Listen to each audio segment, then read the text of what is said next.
میں کچھ دن پہلے ایک جگہ تعزیت اور ڈرتا ڈرتا گیا تعزیت کرنے.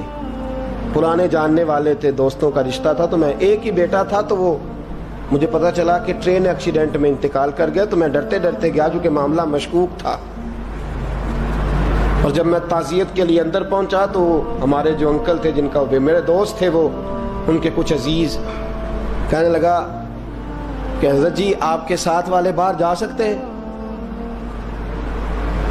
تو میں نے کہا چلے جاتے ہیں. میں دوستوں کو گاڑی میں بھیج دیا, اور جب میں نے اس سے بات چیت کی, کہنے لگا میرا بیٹا ایکسیڈنٹ تو میں نے بنایا ہے, وہ تو خودکشی کر کے مرا ہے.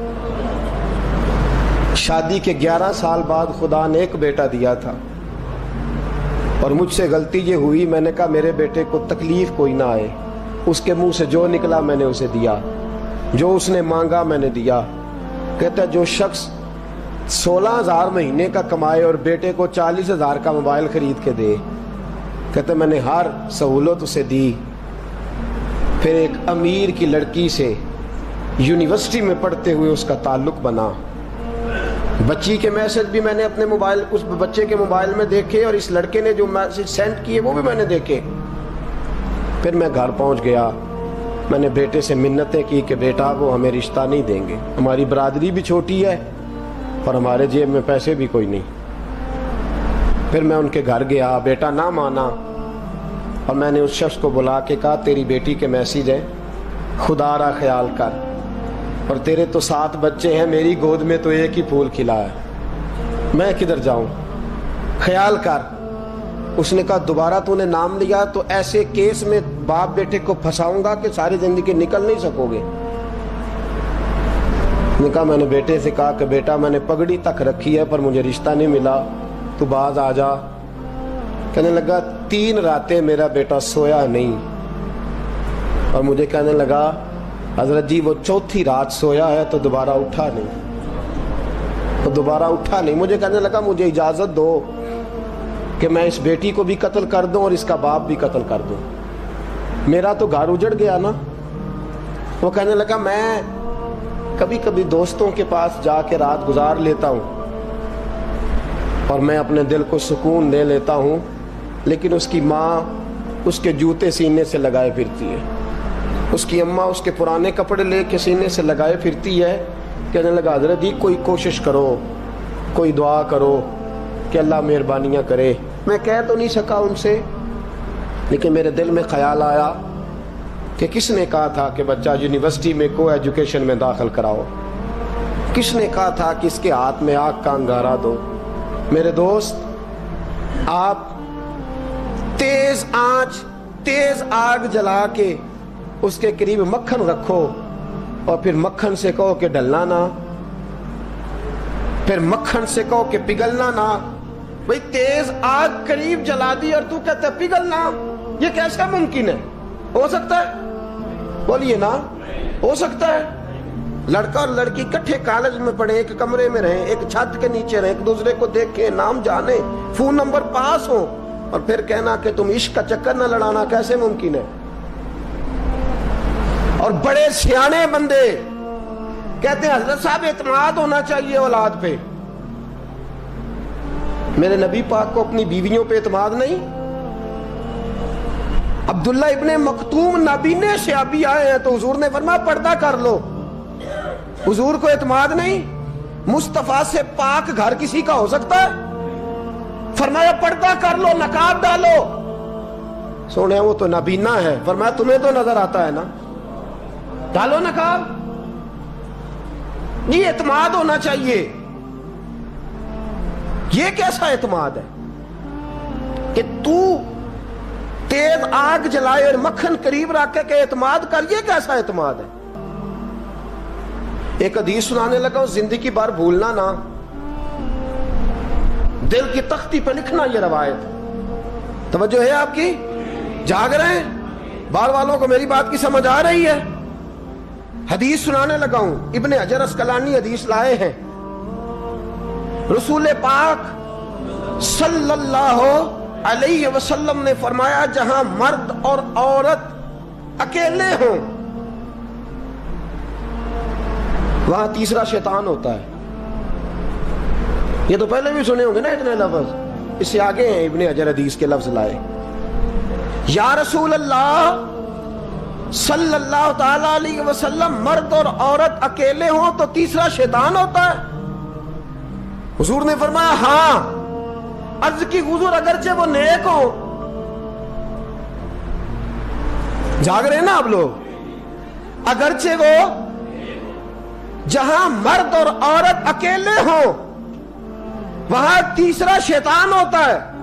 حضور اگر وہ نیک ہو لکھ لو دل کی تختی پر. میرے رسول نے فرمایا اگر عیسیٰ کی ماں مریم بھی ہو اور زکریا کا بیٹا یحییٰ بھی ہو تو میں ان دونوں کو بھی اکیلا بیٹھنے کی اجازت نہیں دے سکتا. فرمایا عیسیٰ کی ماں مریم جو رہی مسجد میں، پلی مسجد میں، جس کی پاکیزگی کا اعلان قرآن کر رہا ہے، عیسیٰ کی ماں مریم. اور فرمایا یحییٰ صرف نبی نہیں، نبی کے بیٹے بھی ہیں. زکریا بن یحییٰ. فرمایا اگر یہ دونوں بھی ہوں، ایک نبی ہو اور ایک ولی ہو، مریم اور یحییٰ بھی ہو، مریم اور زکریا بھی ہو، فرمایا میں ان کو بھی اکیلے بیٹھنے کی اجازت ہے. تو کس نیکی اور پرہیزگاری کی بات کرتا ہے؟ تو کیسا پیر ہے اس کے پاس تنہائی میں بیٹھ کے بی بی اپنا دکھڑا سنا رہی ہے؟ تو کیسا مفتی ہے؟ اٹھا کے لے جا طریقتیں شریعتیں اور جا کے سنبھال لے اپنے جبہ اور دستار میں. وہ کوئی جبہ اور دستار نہیں، وہ گند ہے. اس لیے کہ جو نبی مریم سلام اللہ علیہا کو نبی کے پاس بیٹھنے کی اجازت نہیں دے رہے، وہ پیر کس بات کی مولی ہے جو بیبیوں کو بغیر پردے کے سامنے بٹھاتا ہے؟ اور تنہا بی بی کہتی ہے میرا دکھ سن لے، اس نے اجازت دی ہے. اور پھر کہنا تماشا لگ گیا، سٹنڈ لگ گیا. یہ شریعت بیان کر رہا ہوں، رسول اللہ کا فرمان بیان کر رہا ہوں، اور اس سے آگے ہمیں کسی دلیل کی ضرورت بالکل نہیں ہے. اور پتہ نہیں باپ کو کہ میرا بیٹا کیا کر رہا ہے. اندھی ہے وہ ماں جس کی بیٹی سارا دن نیٹ پہ بیٹھی رہتی ہے، اس کو خبر نہیں کیا ہو رہا. اور جب آگ گلے تک آتی ہے نا، داڑیاں جب جلنے لگتی ہیں تو ہمیں خیال آتا ہے یہ کیا بن گیا ہے. اور جب ماں کا دوپٹہ کھینچنے لگتا ہے نا سگا بیٹا کہ چل میرا رشتہ مانگ، پھر اس کو پتا چلتا ہے کہ یہ تو معاملہ ہی بڑا خراب کر لیا میں نے. میرے دوست، جوانی زیادہ پیسے کمانے کا نام نہیں. اگر تو قیمتی کپڑے پہنتا ہے تو تو جوان نہیں. تو 50 کلو وزن بائیں ہاتھ سے اٹھا لیتا تو تو جوان نہیں. اگر تو ڈگریوں کا ڈھیر لگایا ہے اور تیرا دراز اور الماری بھر گئے ہیں تو تو جوان نہیں. اور اگر تو نے اپنے خاندان اور معاشرے میں اونچا افسر بن کے نام کما لیا تو جوان نہیں. جوان اس کو کہتے ہیں جس کی جوانی پاکیزہ ہوتی ہے. جوان اس کو کہتے ہیں جس کی نظر جھکی ہوئی ہوتی ہے. جوان اس کو کہتے ہیں جو حیا کا پتلا ہو. جوان اس کو کہتے ہیں جو شرم کا پیکر ہو. جوان اس کو کہتے ہیں جس کی نظر سے معاشرے کی بہو بیٹیاں بچی ہو. جوان وہ ہوتا ہے، جوان بھی ہو پاکیزہ بھی ہو. جوان وہ ہوتا ہے کہ میرے رسول پاک نے فرمایا صبح قیامت اللہ عرش کے سیدھے جانب جوان کھڑا کرے گا. 30 سال کا جوان، چڑھتی جوانی، خوبصورت آنکھیں، روشن چہرہ، اس کا وجود طاقت والا. نبی آگے بڑھ کے پوچھیں گے یا اللہ یہ کون ہے جو تیرے دائیں جانب کھڑا ہے؟ اللہ فرمائے گا یہ وہ جوان ہے کہ خوبصورت عورت نے اسے کہا تھا میرے ساتھ منہ کالا کر لے، پر اس نے نظر جھکا کے کہا تھا انی اخاف اللہ. نہ بھائی میں تو اپنے اللہ سے ڈرتا ہوں. فرمایا یہ پاک جوانی والا ہے، یہ حاجی نہیں، نمازی نہیں، یہ ولی نہیں، یہ صوفی نہیں، یہ وہ نہیں جو غوث زماں ہو، قطب دورہ ہو، پیر طریقت نہیں، مفتی وقت نہیں. یہ خالی جوان ہے پر پاک جوانی لے کے آیا ہے. یہ خالی جوان ہے پر پاکیزہ جوانی لے کے آیا. یہ خالی جوان ہے پر اس کی نظروں میں حیا بڑی ہے. یہ پاک، یہ کیا تماشا لگ گیا عشق کا چکر. اور آج جتنی مصیبتیں کھڑی ہوئی ہیں اس عشق مجازی کے روگ نے کھڑی کر دی ہیں. ہر جوان. ہمارا ایک بچہ تھوڑے دن پہلے اس علاقے کا محمد طیب نام کا شہید ہو گیا. وہ ایک کونے میں رہنے والا, ایک محلے میں ایک چھوٹے سے کونے میں رہنے والا بچہ تھا نا. میرے ساتھ دوست موجود ہیں.